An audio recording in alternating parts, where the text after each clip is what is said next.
Cool. So welcome back. We're making our way through the Yoga Sutras. And I think the last that we spoke about was the mantra Om. And we were sort of going through what it is. We spoke about what the sounds are, what is it made of. Um, and then we were given the idea that repeating the mantra is beneficial. So it helps. I guess we're going to get to why it's beneficial, but they're suggesting that meditating on the meaning of it and repeating the mantra is good. And this is kind of coming back to what Sandarya was talking about yesterday, which is how do I make sure my mind thinks about these ideas when I'm meditating? And it all comes down to like creating these impressions and creating these rooted ideas. And that can only come when we spend enough time focusing on them and thinking about it, right? Because those become new impressions and those impressions become stronger than some other latent impressions. So if we want to think about Om in the meditation, then we have to spend time consciously thinking about it. And then we will unconsciously also think about it. That's kind of how we want to use Om as a way to enter into our meditation. So let's continue down our journey. I'm going to share my screen. So we were on verse 28, the Sutra 28. I think we're going to do 29. Cool. So 29.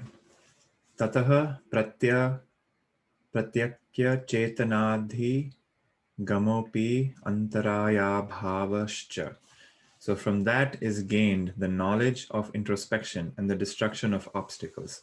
So then we are talking about what happens when we sort of repeat the mantra Om in the meditation and think about the implications of what it is. The fact that it is the entire manifested world is Om.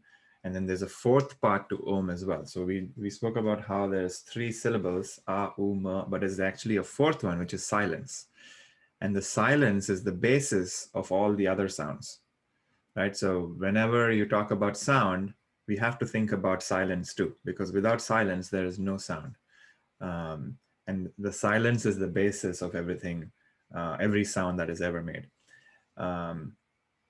So the silence is essentially sort of a symbolic representation of the self as well. So just like how in the manifested world, every sound has the basis of silence. For ourselves, there is the self, which is also silent, which has no qualities, which is without flavor, without characteristics, and that is sort of the same analogy as the silence, and that's the basis of our experience. And on that, we experience everything else. So everything is illumined by this context. And the word we use is the self, we use Purusha, we use Atman. These are all symbols and words that we give, but the direct experience is that I am. And on that experience, we experience everything, we have all these objects. So that's kind of what the implication here. So when we are in meditation, we want to sort of like think about what does Om mean? Like, I'm given this idea that it's these sounds, but like, what does that mean? And how can I make that my own? Like, how can I make that understanding my own? So constantly trying to think about it and trying to understand that, yes, there is something beyond the sound. There is silence. And similarly, in my own experience, there is something beyond just the objects. There is the context. So trying to get familiar with that context is what we want to do. So once we gain the knowledge, so right now we have what is known as indirect knowledge. So I'm, through this book, we are given this idea that there is the self. So that is an indirect knowledge. So we want to get a direct knowledge. So only by the direct knowledge do we actually become free. Until then, we are just still in our own heads, right? We want to get out of our heads and get out of experiences. So when we start to like introspect and try to understand the meaning and try to pay attention and single pointedly concentrate on one mantra like Om, what happens? uh, the result is the destruction of obstacles.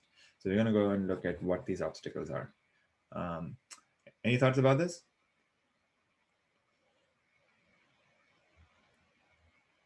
Okay, so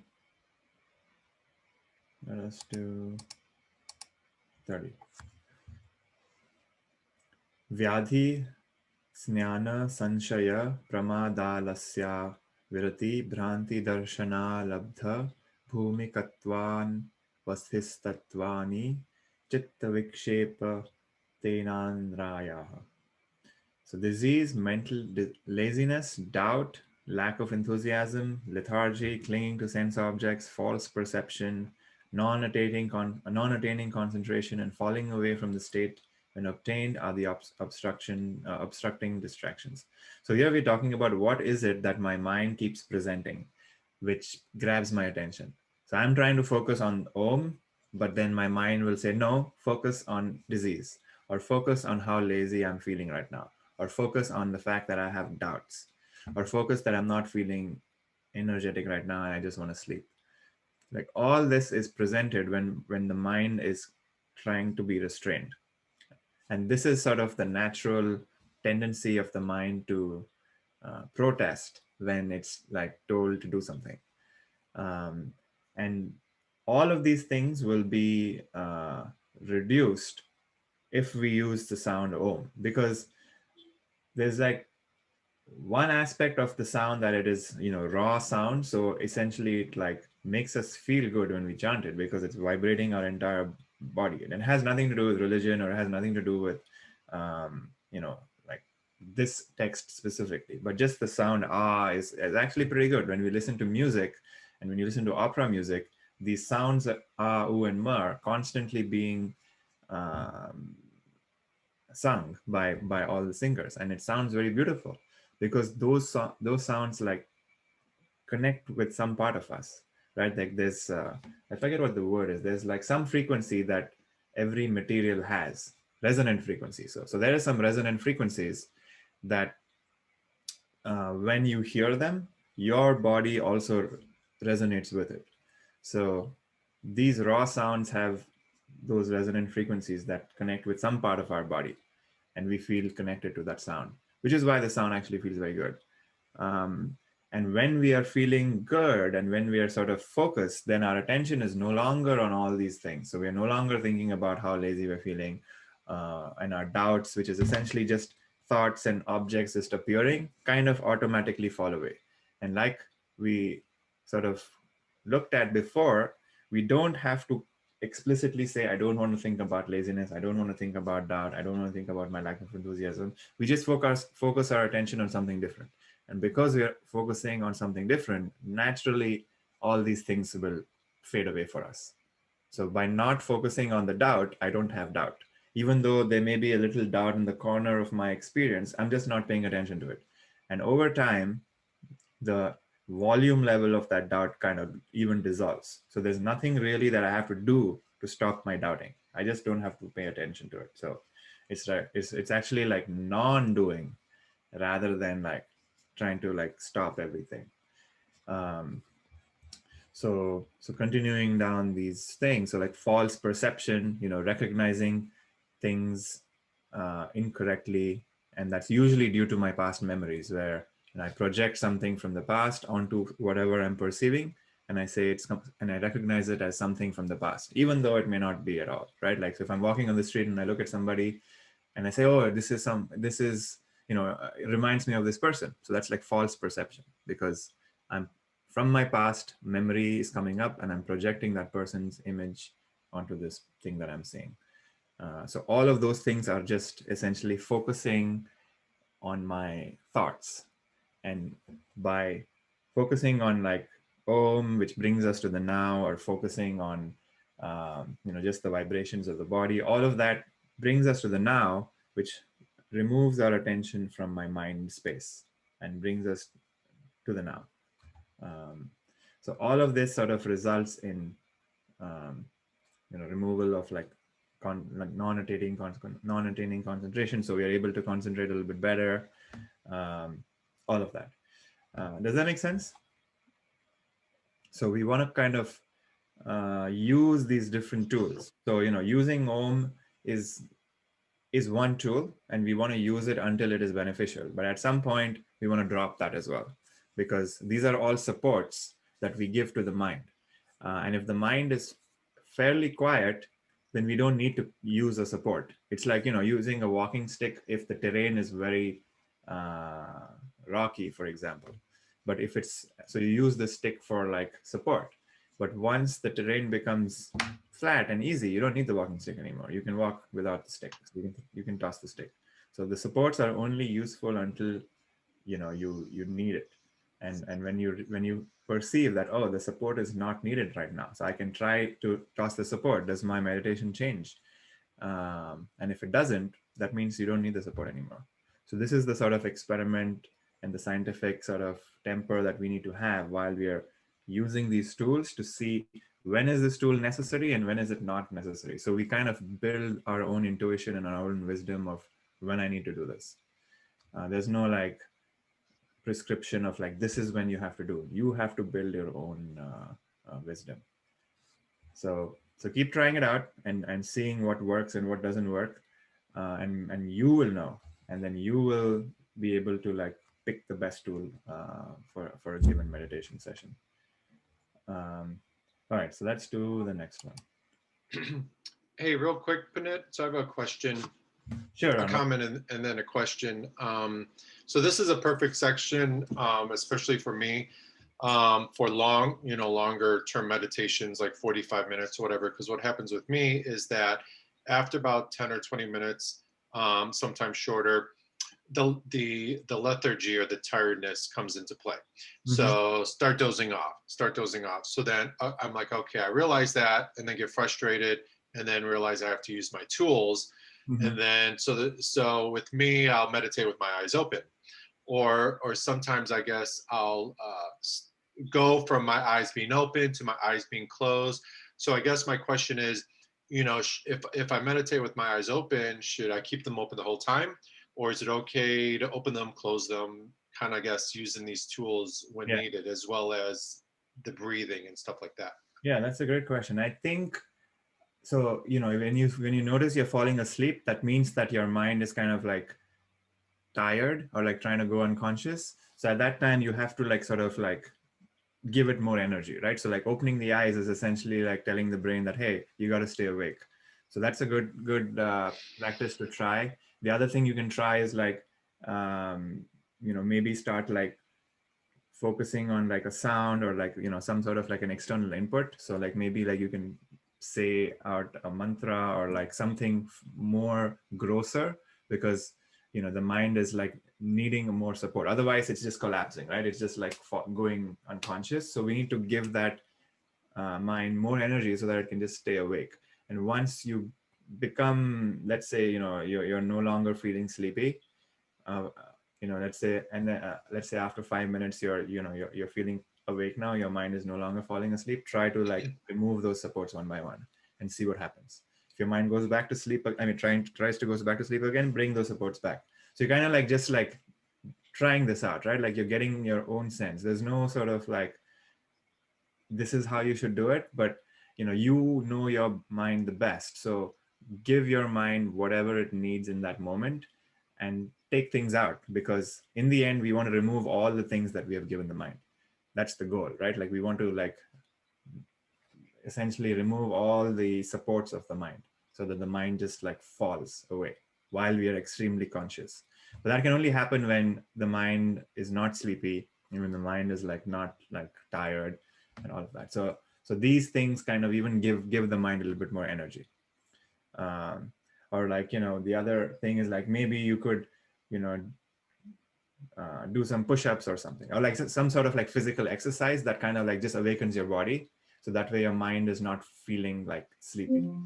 So you can try all these different things, or like take a cold shower, because that immediately just wakes the whole body up. If you're like trying to do like a 45-minute sit, maybe go and do like a cold shower or something, and that just like wakes your body up, and you're not going to fall asleep for the next 30 minutes.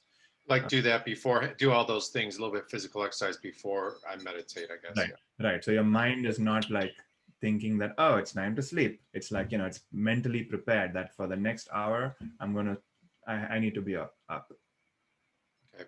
Okay. Great question. Uh, any other thoughts or questions? I just want to say that this is, I really appreciate this because that's what I felt I needed to do also. Like for mala, was trying that, and then sometimes I feel like I have to, do it real fast and say the mantra loud in my mind, and sometimes I don't, and it varies, and I didn't know about that whether it was okay or not, and I really appreciate your validation for that. Yeah, it is confusing because like everybody says you need to do a specific kind of meditation, but in the end, like all of those things are all dependent on where we are at, right? And where we are at can be so different in just a span of an hour. Right, in the beginning of an hour I could be so noisy that I need all these supports, but then 20 minutes into the meditation my mind becomes fairly quiet and I don't need any of those things. Yeah, So and I thought that I felt that doing that, and then it would quiet my mind. I would get control of it again, and I really I just appreciate your validating that that's a good technique to use. Thank you. yeah, absolutely. I think And sometimes what happens for me is that in the beginning, my mind's very quiet in the beginning when I start meditation. And then after 10 or 15 minutes, it starts to get noisy. So almost like the opposite happens at times, you know? And then it's like, okay, so this is weird. So then it's, again, I guess like you say, it's the just continuing practicing using the right. tools as needed. And what the meditation is doing is it's stirring up the unconscious, and from the unconscious stuff is coming up. So even if stuff is coming up, that's good, that because you're allowing old things to rise up, and maybe we process some of it and we let go of something. So all of those things are good so long as we remain awake and we're not like dozing off. So if you're dozing off, that's when we need the supports. But if you're completely aware and conscious and awake and experiencing even like sadness or whatever it is that's coming up, or pain or pleasure, but being conscious is the key. um, and once we are conscious, all of those things automatically just happen. But all of these things lead to sleep, which is lethargy, lack of enthusiasm, doubt, and all of that. It kind of makes our mind like focus on something else and we fall asleep. Can you maybe give another example of the segment that says clinging to sense enjoyments, and maybe around food as an example? So this could be in the form of like a memory, right? Like, so, let's say you went out for dinner like the day before and you had a blast or whatever, you ate like really, you had a great drink or you had a great food, and now you're kind of like thinking about it. That's what's clinging to sense enjoyments. So you're still sort of remembering old memories. And But it's not like while you are, while you are eating your lunch. This is, if you have an example while it's happening. so this is all stuff that happens during meditation. So they're describing like what are some of the blocks that prevent us from concentrating. Okay, so you would not use this outside in the world when you're having lunch and you're thinking, I could eat less. Yeah, this has nothing to do with that. So Okay. if you want, thanks. yeah. So this is all about like what are some things that happen during meditation and how can I remove these obstructions. All right. But if we are kind of meditating while we're doing an activity or walking, or walking meditation, or you can apply them as well. Sure. Yes. But that walking meditation is a supplement to sitting meditation. Like, I don't think we should only be doing walking meditation. We should strive to do some pure meditation as well, which is just closing our eyes and sitting with ourselves, because there's fewer, I would say, distractions when we're just sitting.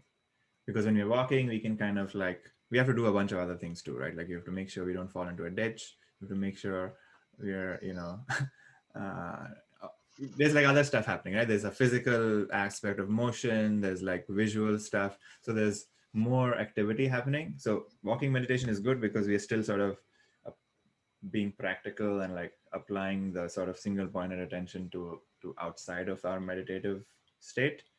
But we also want to combine that with like pure meditation and sitting and meditating, because that's when some stuff comes out. That's when we process a lot of things too.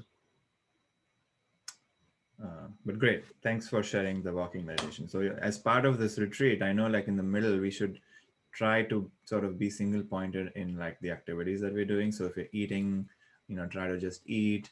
If you're walking, just try to just walk. So just like building this capacity to concentrate on whatever we're doing. Um, if you're cooking, just make sure you're just cooking and you're not like trying to read your phone. If you're reading your phone, just read your phone. Everything is you just do the one thing that you're doing. And that will translate to better meditation, because we are building our capacity to concentrate.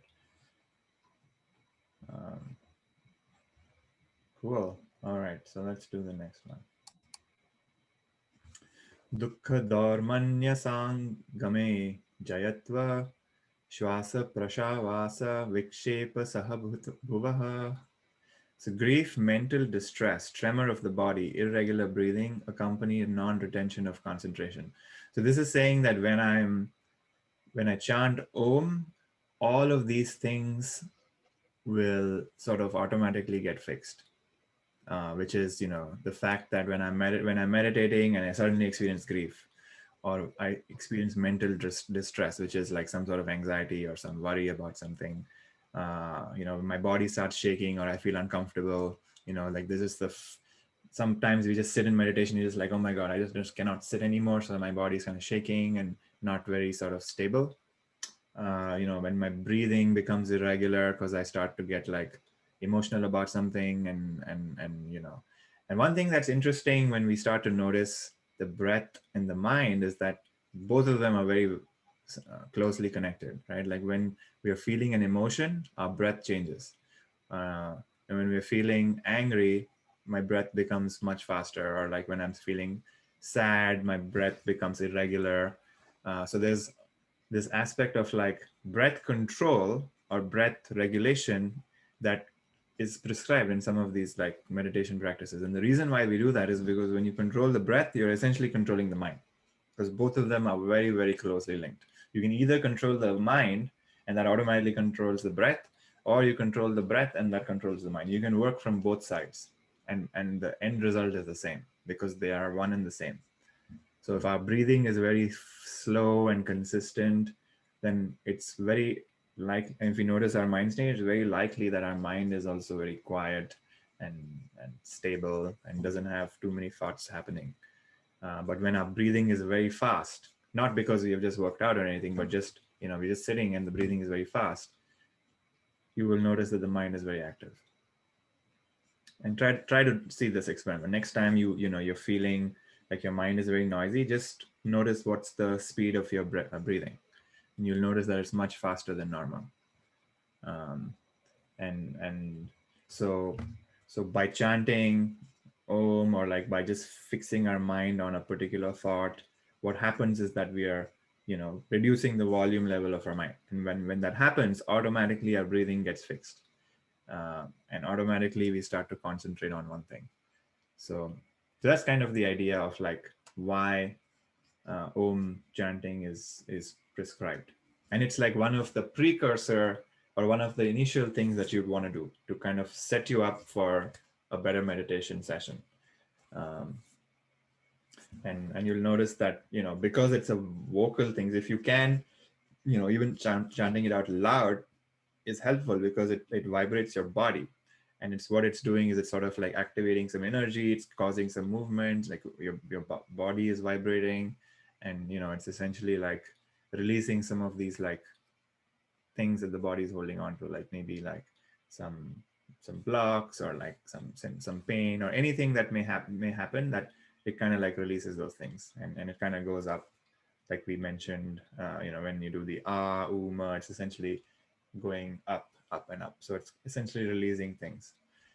which is interesting. And you'll start to know, like once we start to get more and more, I would say, conscious about these things, like where you can start to notice these finer sensations, you will notice that the energy is actually always moving from the bottom to the top in our body. And this Om sort of like accelerates that in some degree, or just like creates this catalyst where it like starts to move. Cool. Any thoughts or questions about this?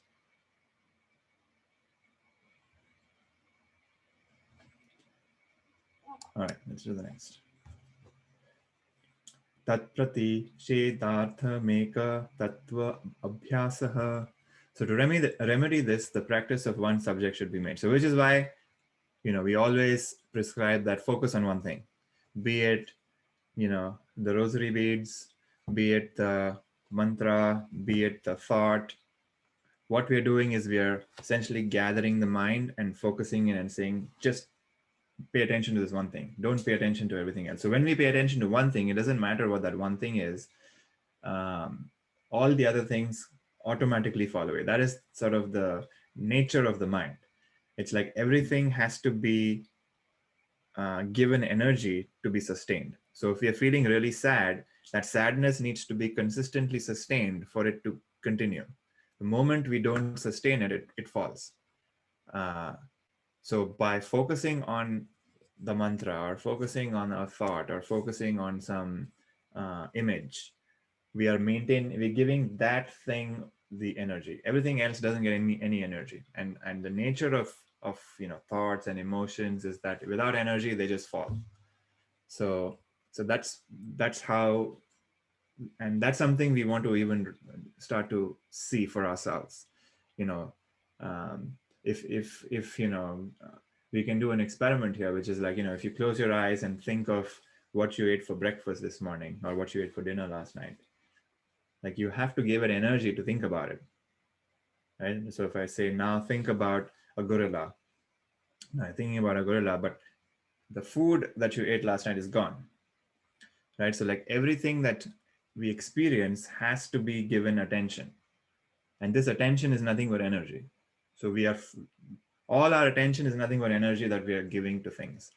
And without attention, the thing does not exist for us. So if you're not paying attention to our body, the body doesn't exist for us. If you're not paying attention to our thoughts, the thoughts don't exist for us. So it's basically that we have this ability to shift attention from one thing to another.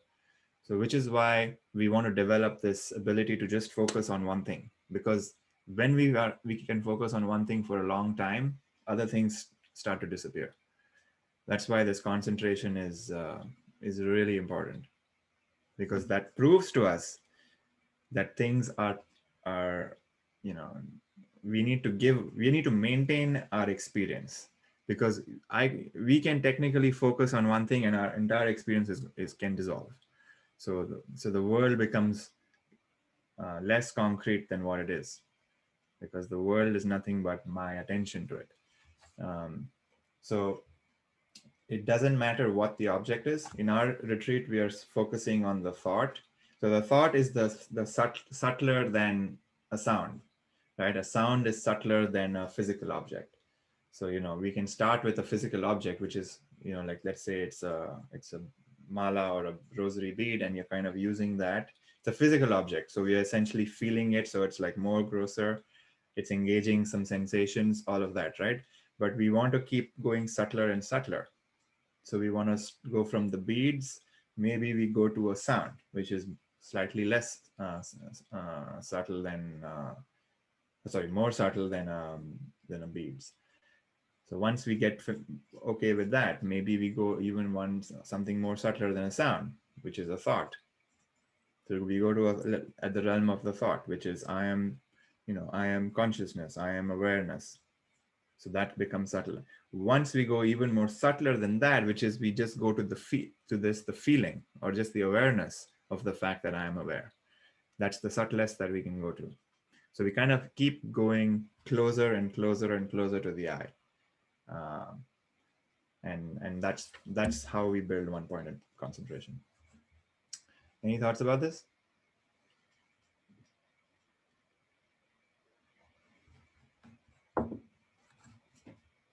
All right, let's do next one. Maitri Karunam Udito Pekshanam Sukha Dukha Punya Punya Vishayanam Bhavana Tescha Prasadanam.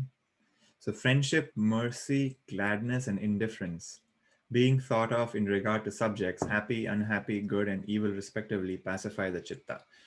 So we're talking about like these pairs of things. So, people who are happy, like subjects here. So like people in our experience, like when we come into contact with people, if people are happy, what we must do to them is we must show friendship to them. This is basically giving you some sort of like do's and don'ts, what will help with our meditation, and what will help with like just not having like extra thoughts about the world.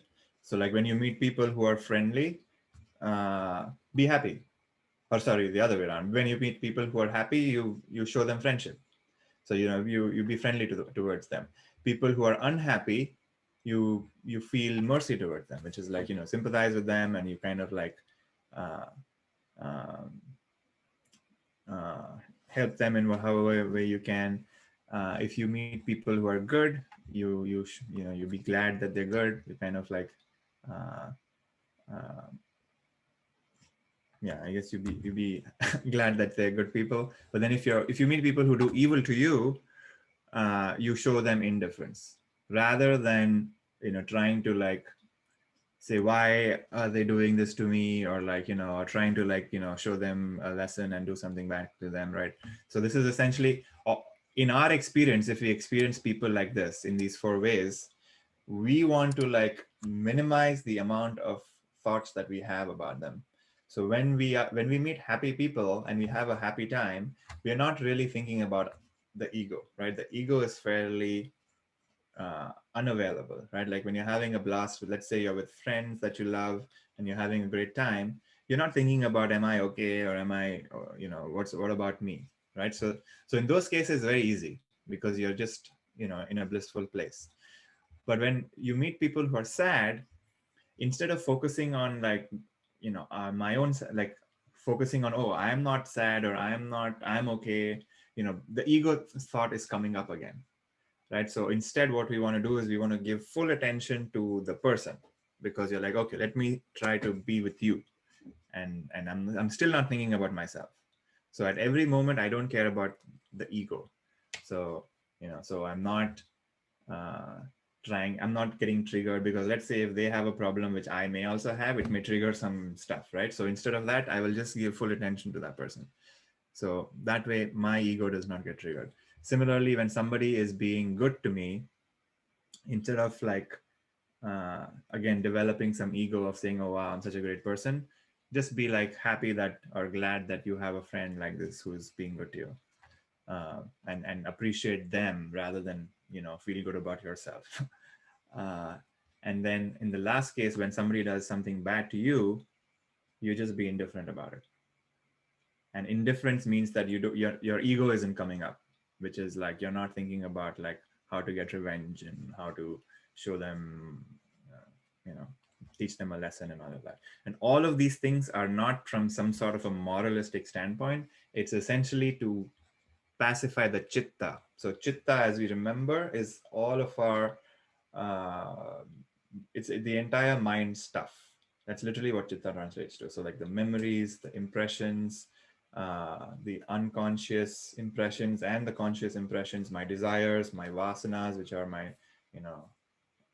the things that I really want, all of that is my chitta.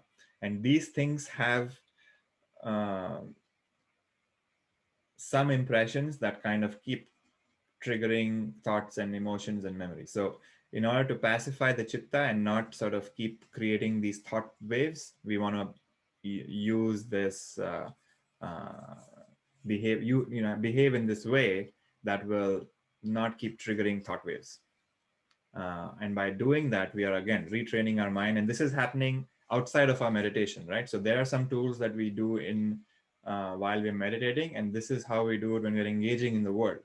Because if we don't make this part of our entire waking experience, we are not going to get the full benefit, right? So in the beginning, we spoke about like, we have to, the success of the person depends on how much energy they put into it. So this is the energy too, which is like at every moment, we are thinking about these things.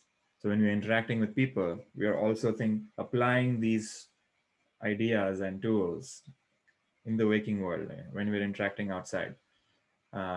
And it's hard because, we easily forget and we go into our default behavior, but we have to keep coming back to say, okay, somebody is doing, somebody is being mean to me, but I don't care. It's hard to do that, but we have to, because that's going to build our concentration.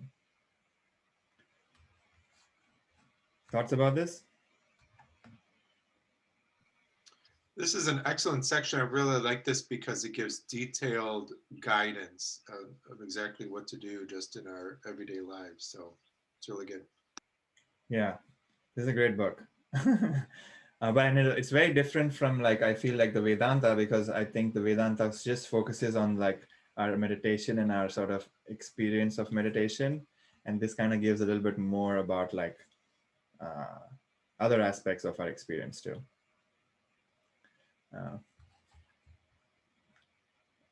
Good observation. What? Any other questions or thoughts? Move on. Okay.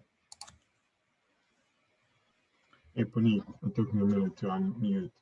So in general, if I look at these, the guidance is not to get involved, maybe ego or mind, to react in different ways, but kind of stay almost indifferent. Only in the case of if a person is doing harm to you. Okay. In the other cases, you're fully engaged, right? Like, so if somebody is happy, you're happy with them. If somebody is sad, Yeah, you give so them full attention. indifferent is not a good word. Is there, if you generalize these three things, friendship, mercy, gladness, and indifference, is there a state of mind or something else that would collect them into the one? It's even possible. Is there a state of mind that will collect all of these into one? What do you mean? Is there another word that would replace these four? So like, I'm going to forget the four words tomorrow, right? But maybe there is a guiding principle. Right. Okay, that's a good point. So whenever you think of yourself, when you think of, will Vladimir be okay? That's when you're going down the wrong path. Right? Whenever you think of the character Vladimir, that's basically an indicator that your ego is getting triggered. When you're not thinking of Vladimir, you're fine. Yeah. It's really managing the ego, right? Yeah. Okay. So in your day-to-day, think about how many times you're thinking of the character Vladimir. If that is increasing, then something is not okay. If that's decreasing, then that's good. Got it. Thank you. Because if you think of all these situations, if you have, if somebody is happy in around you, and if you are happy with them, you're not thinking about yourself, right? Maybe if somebody is happy and then your trigger, you think about how you're not happy. Now that's your ego coming up. It's like saying Vladimir is not happy, so I need to do something. How can they be so happy? Feeling jealous about it, whatever, right? Like there could be all these emotions. So if those emotions, so this is also like some sort of like a scale that we can see, or, oh, I'm somehow feeling jealous. So like I need to work on that. So it could give us, it's like a nice mirror as well that could show us how we really feel, or what are some of my attachments, or what are some of my vasanas that I have.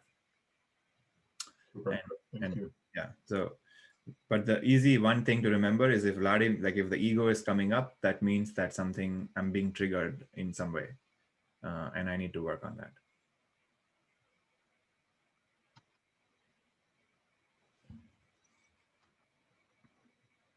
Or just let go. That's the easiest. if we have the capacity to like just let go of the ego, that's the best, but it's very hard to do that. So we have to sort of like work at each event, right? Like it could be like, I'm specifically just angry at this person for this specific reason. I have to work on that specific reason. Maybe they are wearing something that reminds me of my friend who pissed me off or something, right? Like something that gets triggered, but we have to work with each thing in every moment. But at some point we will get the capacity to just like drop the ego. It'll just come up, but then you can easily drop it, or at least separate it out and move away from it. Once that happens, then we can just use that one tool all the time. It doesn't matter if it's anger, it doesn't matter if it's jealousy. The process is the same. But until then, we have to like work with each thing and separately.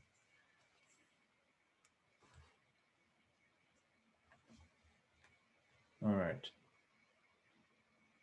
Any other thoughts?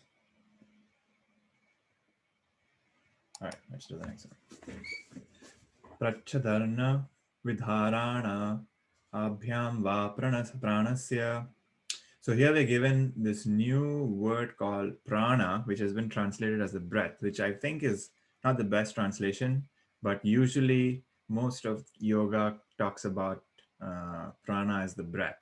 But actually prana means vital energy. And it's not just the vital energy of, a human being, it's the vital energy that governs the entire universe. So these are essentially laws that yoga talks about, where there's laws that there is prana in this universe, there's energy in this universe, and this energy has more sections, more categories, and each categories controls a different aspect of the world. There's this aspect, we don't have to get into all of it, but essentially we can control our mind in two ways, which is we can either work with the mind itself, which is by looking at the thoughts that we have, by looking at the emotions and like not paying attention, and by restraining the mind and applying like an opposite force to what the mind wants to do. So that's working with the mind. Or we can work with the prana, which is we can try to control the prana. And the first and the most important prana for a human being comes from the breath, because that's essentially how our physical body and our mental body gets energy. It's through the breath, through the inhalation and through the exhalation. So we can work either from the standpoint of the mind, or we can work from the standpoint of the prana, which is, and the doorway to the prana for human beings is through the breath. And once we can, so like I said, like the mind and the breath is very closely connected. So if you breathe, if your breathing is like out of sync, you can get a sense that my mind is also out of sync, where I'm, my mind is racing and I'm feeling, angry, or I'm feeling sad or whatever. Like my breath is always out of sync. So the way to restrain the breath is essentially saying that I'm going to like, consciously try and like balance the breath. Eventually what that ends up is with the mind being more balanced. So this is essentially giving us another idea. So the first idea was like, chanting Om and like pacifying the mind in that way. The other aspect we can do is also by controlling the breath. I don't want to go too much into this because this is its own thing and I'm not too much of an expert in pranayama. So there's this whole science of the breath control and like the science of controlling the prana. And I'm not an expert on that, so I don't want to like talk much about it. But essentially, we can intuitively get a sense that the breath and the mind is very, very closely linked. And as we get more and more quiet in the mind, our breath gets longer and longer. Like that's just a natural experience that we all have. So you can, so if you're feeling your mind is very active and very angry, maybe you can also try just like consciously breathing in slow and breathing in out, which is why like, even Western psychology like talks about how you should like, calm yourself down and breathe.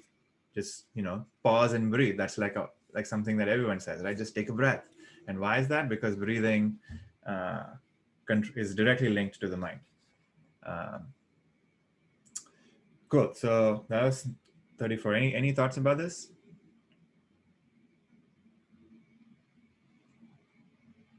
Okay. Vishoka vya Jyotishmati 36, or by the meditation on the effulgent light, which is beyond all sorrow. So this is kind of what we have been doing. So we are trying to see that there is some light within us.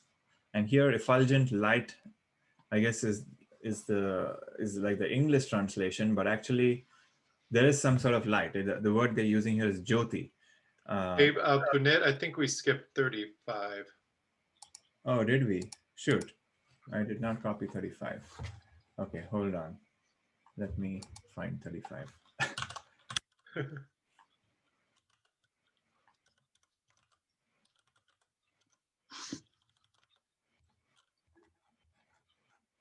Sorry about that.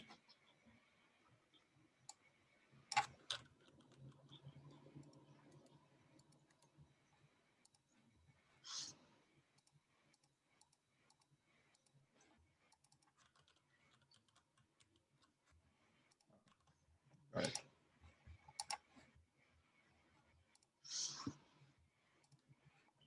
All right, so 35.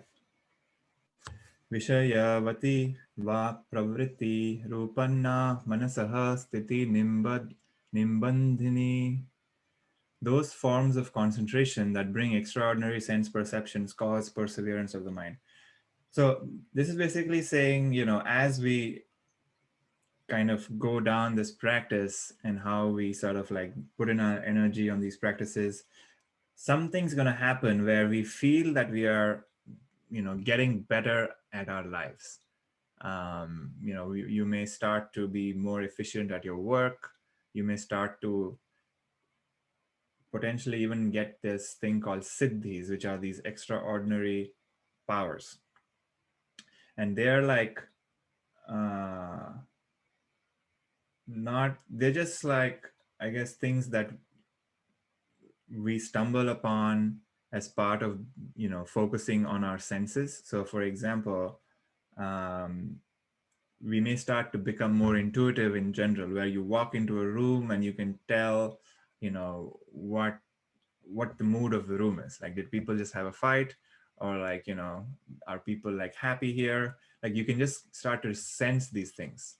Or you start to sort of like be more telepathic in a way where you can, you're just thinking about somebody and like you receive a call from them, or you're thinking about somebody and you call them and they were thinking about you, right? Like, so these kinds of things may start to happen. And when they do, we don't want to get too involved in like that, because this is essentially saying that there's like a warning here saying that don't get too sort of like attached to these sense perceptions. Uh, they may give us some sort of like faith that we are on the right track and we're kind of like, moving in the right direction, and will give us more energy to kind of continue the work. But the warning here is that, people can kind of just get lost trying to chase these extraordinary sense perceptions. So things like trying to like connect with like the mind, the greater mind, and like getting all these crazy ideas, or like seeing all these different beings which exist on different dimensions. All of those things happen, may happen or may not happen. It's all, dependent on how much energy and how much practice that we put into it. But if it does happen, that's great, because it's basically a blessing that you're getting.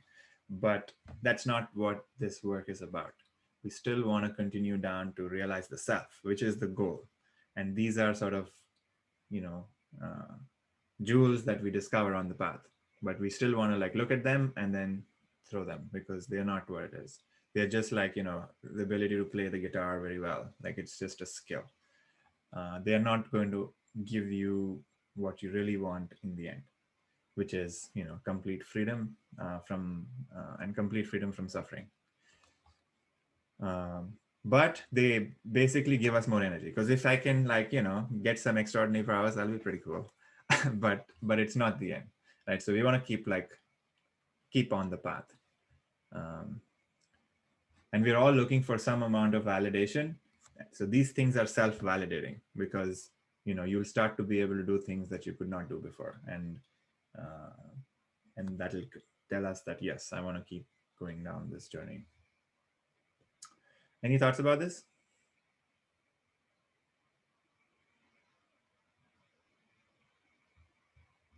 Okay. 36. Now we can do 36. Vishoka va jyotishmati. So, or by the meditation on the effulgent light, which is beyond all sorrow. So this is kind of what we've been trying to do with the I am awareness meditation. So there is the sense of awareness that we have. So, and it's not even so much that we have awareness. We kind of we will realize that in the end that we are awareness, but it's just that right now the awareness seems like an object, right? So I can focus on an awareness like an object and say, I have awareness, and I can be with that awareness. So that awareness is nothing but like this light.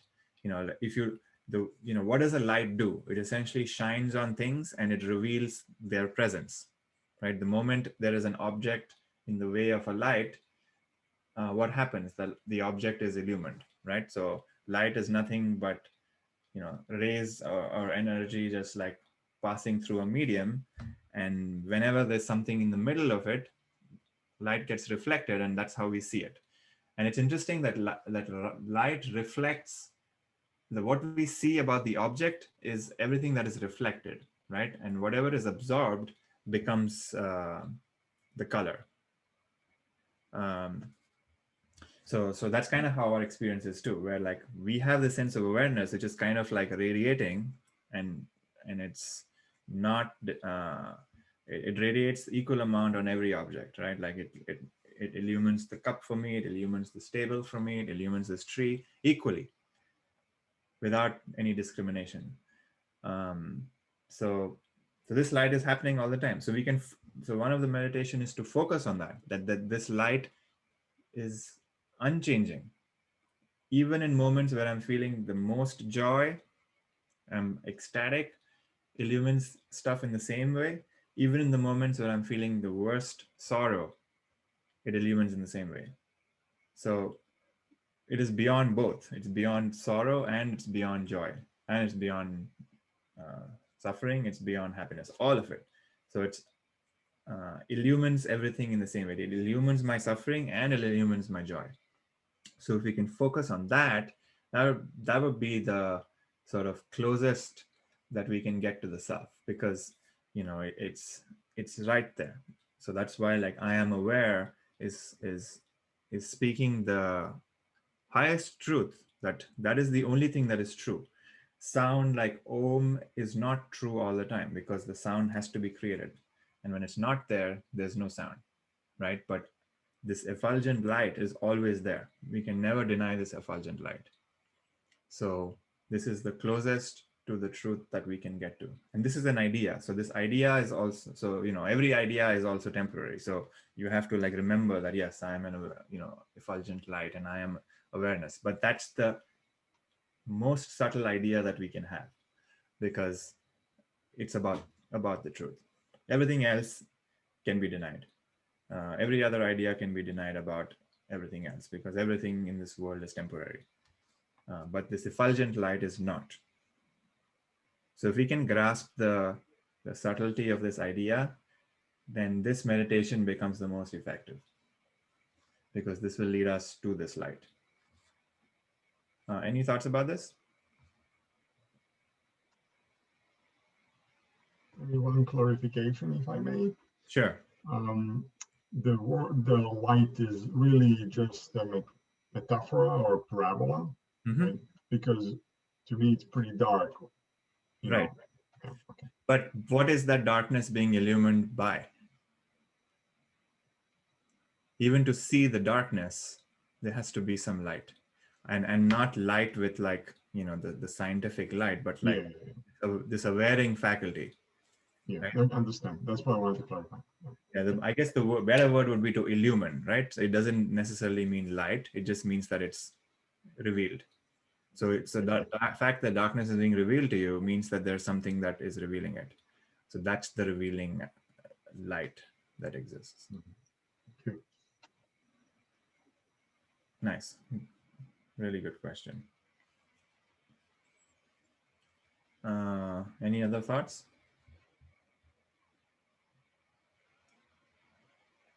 Okay, let's do the next one. Vitaraga Vishayam Vachittam 37. Or by meditation on the heart that has given up all attachment to sense objects. So notice that we have given all these different ideas on how to meditate. So, we can meditate on the Om mantra. We can meditate on the light that we have, or we can meditate on the heart. And this is not the physical heart. This is essentially like a metaphor. Like there's some place in us, or there's something that is the heart center. In this work, we talk about the anahata, which is like a chakra, the heart chakra. And that's essentially the heart center that kind of like is responsible for like connection and for like relationships and all these things. So maybe they're talking about that. I'm not too sure. But essentially the idea is that there is this place that we can go to where, we are no longer driven by ego, right? Like the place. So a lot of our desires that we have, many of them are driven by ego, whereas like I want something because I think I will be happy once I get it. But when those kinds of desires have fallen away, some other desires come up, which is like, I just want to be blissful, or I just want to be loving, and I just want to be happy. Like those desires come from some other place, right? Like there has to be a place for things to come up from, because they are coming up. So when we give up all these like ego sense desires, what remains is like these pure desires, and the way they describe it is like they come from this heart, because those desires have no concept of like this limited I, where I just want to satisfy my limited ego. So we can meditate on that place. Like we may not even know where it is, but I think that's the kind of meditation that we're trying to do, which is like, I want to find it. Is there such a place? And just this, trying to like stay with that idea that I want to like melt, like find the place first. I know that there is such a place. I want to find it. I don't know where it is, but I want to find it. And then keeping that mind idea in the mind and just like completely getting absorbed in it may or may not reveal the place, but that's kind of the practice that's implied here. And that's true even with the effulgent light, where I don't know what the light is, but this people who have written this book are competent people who have experienced this and are saying that that there is such a place and there is such a light. So I will think about that light and I will see where is it, and I'll try to find it.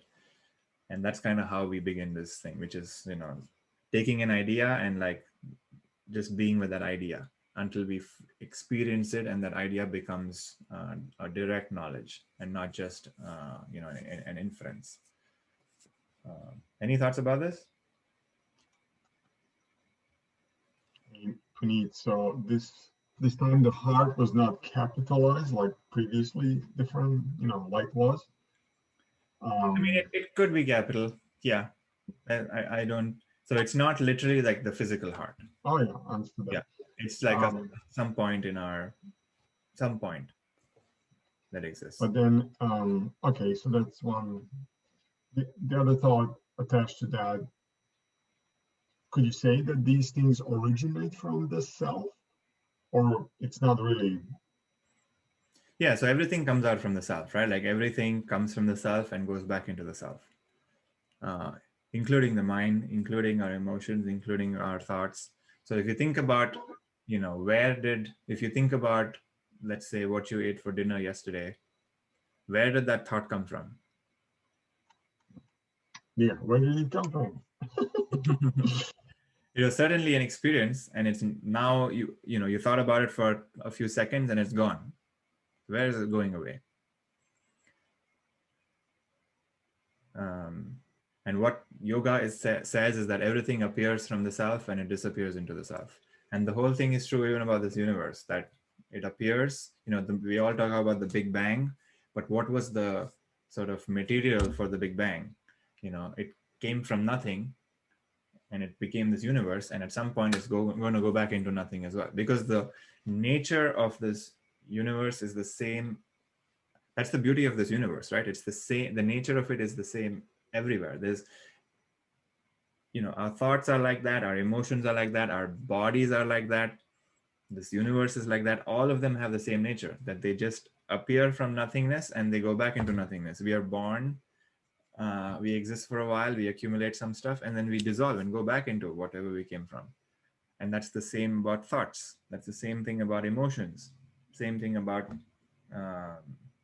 physical objects. You build a building, it came from nothing. You had an idea about it, it became a real thing. It exists for a while, an earthquake happens and gets demolished and it's gone. So that's the nature of everything. And then the question is, what is the material? Is the material for everything different, or is it the same? And yoga will say that the material is also the same. It's just that it looks different. And through combination, recombination and combination, it changes and it looks different, but the material is actually the same. So this entire world is just the same material vibrating with different frequencies, and it just looks different. That's the hypothesis. And you can either prove it or you can disprove it in your own experience. Yeah, I did not ever heard before that explicitly, like you're saying it, that even the thoughts are coming from the self, and that triggers all kind of set of questions. First one being like, they're really bad thoughts versus good thoughts. Any comments on that? I mean, the bad and the good is something that that's also a thought, right? Thought by themselves is not bad or good. A thought about, like a judgment about something, is also a thought. So if you have a thought that I want to kill this person, that's just a thought. Now you can have a subsequent thought and say, oh, that thought is a very evil thought, but that is also a thought. Mm-hmm. How about the action? If you actually proceed with the thought, whatever it is, good or bad, do you say that comes from the self, or is different then? So the action is nothing but grossified thought, right? So if I have a thought that I want to kill somebody, that is at the level of a thought. But if I take the next step, which is actually killing somebody, that thought has now become more gross, which is it has expressed itself in this physical world. Whether it is good or bad is all perspective, right? If an army person goes and kills somebody, we all consider it as good. But if somebody as a civilian goes and kills somebody, we consider it as bad. So that's all perspective. And that's like based on society, and that's based on rules. So some people may believe all killing is bad because, they don't believe in violence. But somebody may say, no, killing somebody who's committed a crime is okay. Having, capital punishment is fine. Right? So those are all judgments. And I'm less interested in what the society thinks. I'm more interested kind of if there is a perspective from the self. The self doesn't have any perspectives. The self just is. But then you said it comes from it. Yeah, things come out of the self, like come out in the sense like it appears that it comes out from the self, right? Like,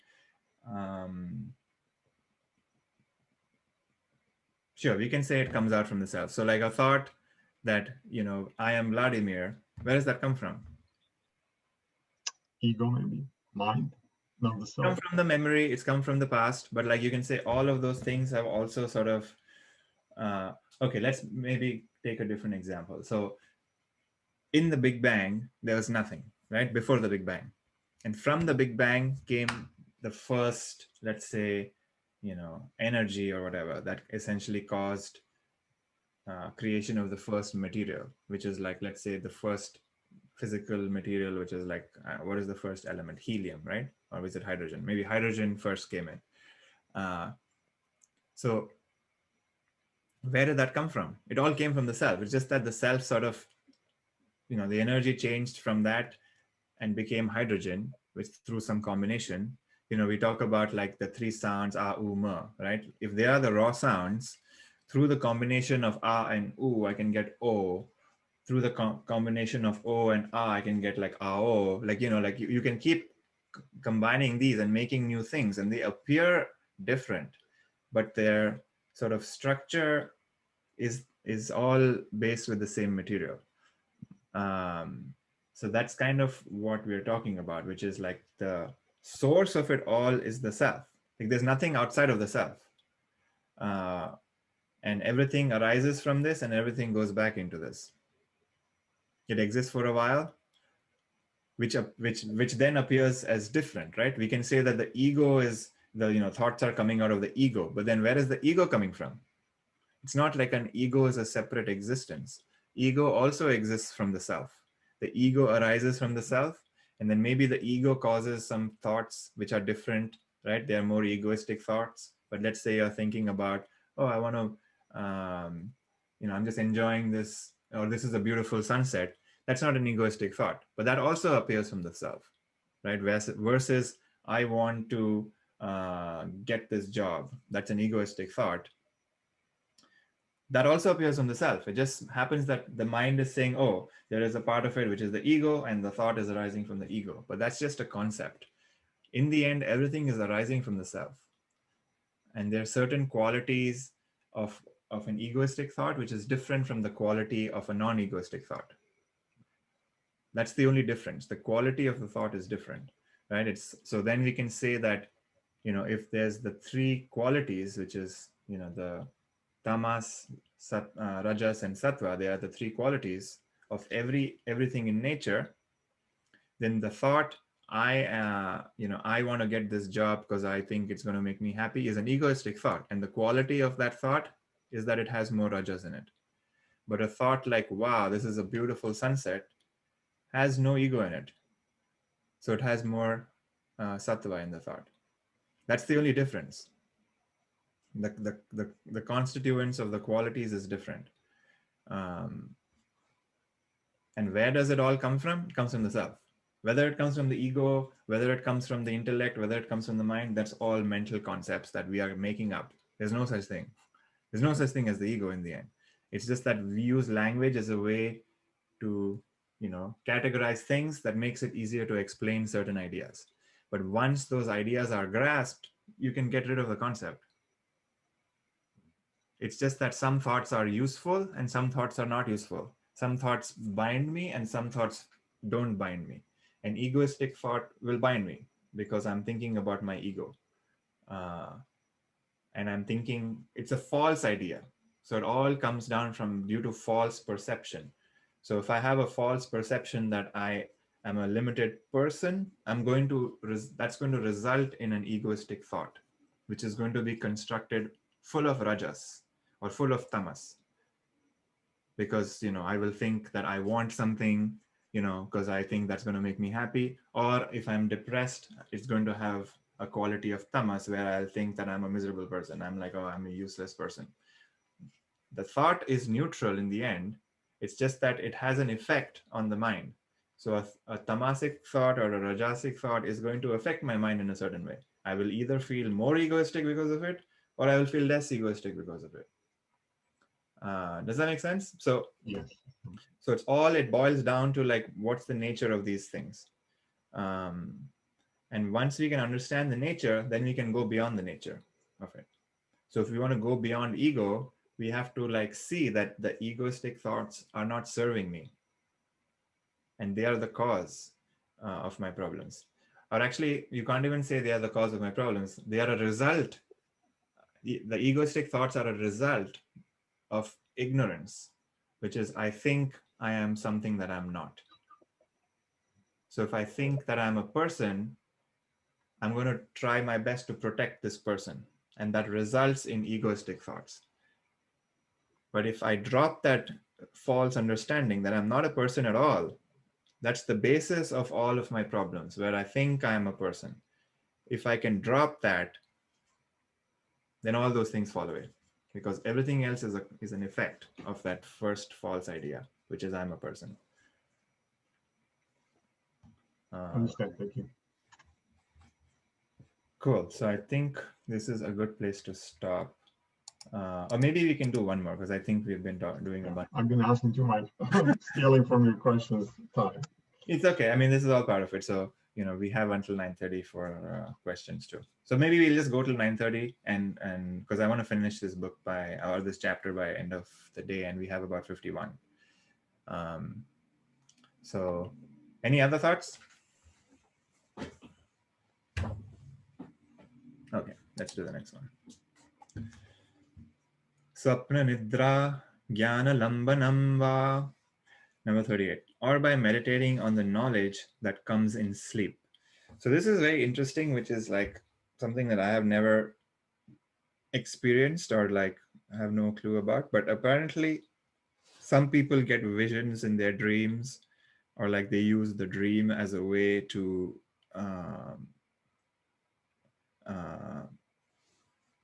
they use whatever information that they got in the dream, and if it makes sense, they use that as a tool. So, you know, so if you have a vision of let's say Mother Mary or something, and she's telling you something beautiful, you can, and if the words actually make sense, then you can use that. I've never experienced it, but so I have no clue what they're talking about, but apparently you can do that. If anyone has any thoughts about this, feel free to share. But has anyone had any experience like, you know, maybe something comes in your dream and you feel pretty moved by it, and that helps with your meditation? Okay, so maybe we can skip it. Yata bhimat dhyanadva. So, or by the meditation on anything that appeals to one as good. So this is, you know, making it as simple as possible, right? So we are sort of getting all these different tools, and you know, if our mind is in a place where we cannot think of the light, it's too subtle, you know, we don't want to think about the Om because it's like too gross. You can think of anything which is good. Maybe you think about, you know, like a person that inspires you. Maybe you can think about an emotion that makes you feel very happy, right? Like you think of this vacation that you went to and you were feeling so blissful and so in the moment, you can think about that experience. Anything works. And it works because all we're trying to do is we're trying to put our mind onto a single thing. We're trying to build our muscle of concentration.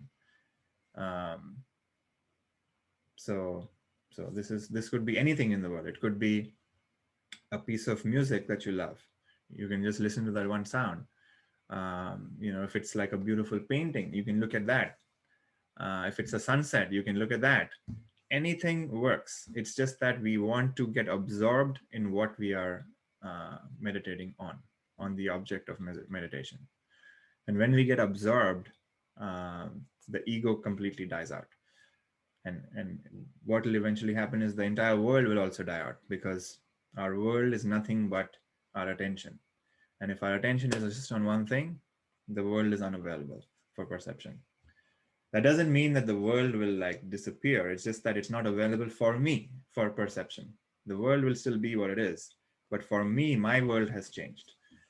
And that's what we are trying to do in this meditation. Build our concentration so we can focus on one single thing, and that will result in making us have the direct experience that this world is held together by my attention.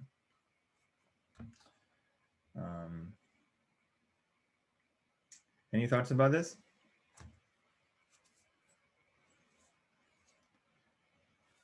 Nice cat, Rani. He's enjoying your presence. All right, number 40. Paramanu paramam hatvantosya vashikaraha. So the yogi's mind, thus meditating, becomes unobstructed from the atomic to the infinite. So this is implying that we are all yogis. So, you know, we are all yogis. And what does it mean to be a yogi? It's somebody who is practicing yoga. That's kind of the, I guess it's a noun. Yeah. So a person who is practicing yoga is known as a yogi. and it's, doesn't have any sex or anything associated. It's just a term used for a person, for a human being who is practicing yoga.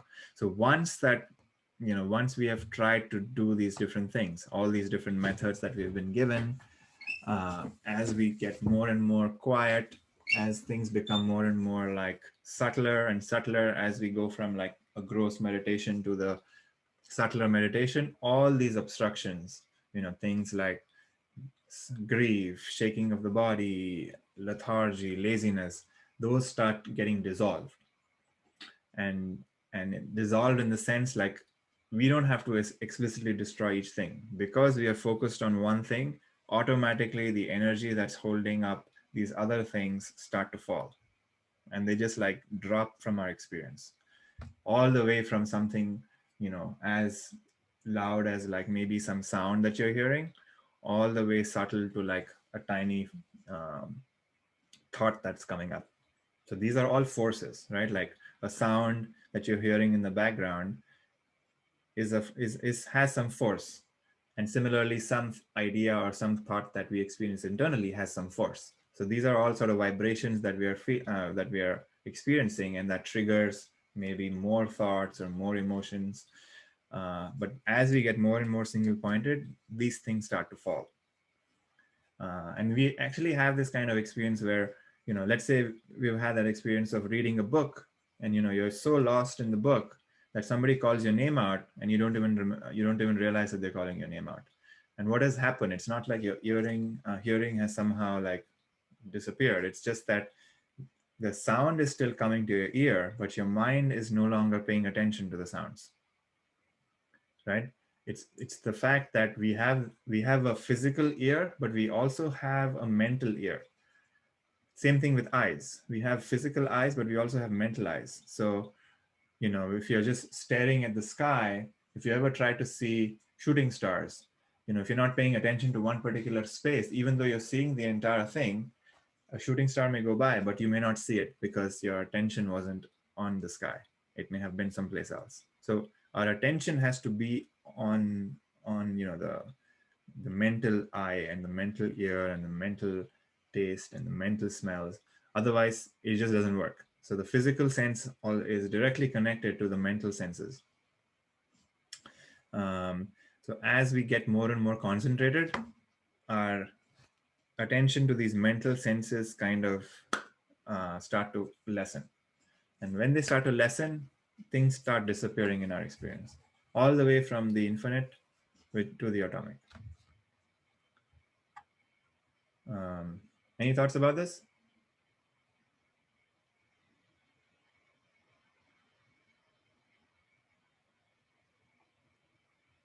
So I think we have another 12 to go. So maybe this is a good place to stop.